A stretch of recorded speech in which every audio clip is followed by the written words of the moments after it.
Salut à tous, un petit point météo relatif à l'activité cyclonique de cette saison 2026. En ce vendredi 24 juillet, la carte du National Hurricane Center est de nouveau vierge de tout phénomène cyclonique tropical. En effet, le système suivi depuis plusieurs jours aux abords du golfe du Mexique et baptisé Bertha s'est progressivement affaibli. Après avoir traversé les côtes du sud de la Louisiane mercredi, son centre a par la suite poursuivi son déplacement le long du littoral américain avant de pénétrer de nouveau à l'intérieur des terres, cette fois sur l'état du Texas hier jeudi. Comme annoncé dans le précédent bulletin, le cisaillement en altitude a déstructuré le système, repoussant les précipitations les plus intenses au large et réduisant l'impact des fortes pluies sur les États survolés par le centre de Bertha. Le sud du Texas n'a cependant pas bénéficié du même scénario. Étant en effet situé sur la trajectoire de la zone pluvio-orageuse la plus active, cette région a subi de fortes précipitations associées à ce système cyclonique. Bertha s'est par la suite rapidement essoufflé à l'intérieur des terres texanes et a perdu ses caractéristiques cycloniques au cours de la soirée d'hier, jeudi. Le reste du bassin atlantique demeure dépourvu de toute menace cyclonique.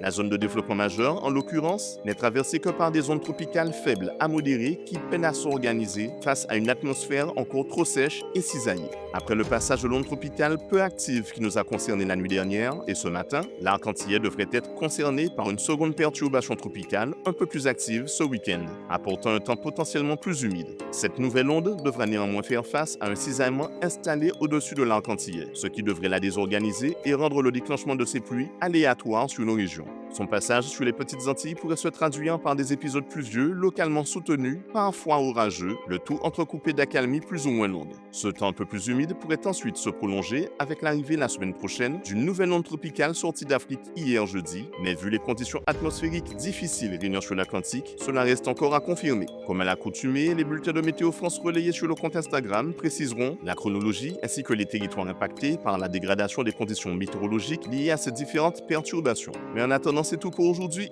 Excellente journée à vous et à bientôt.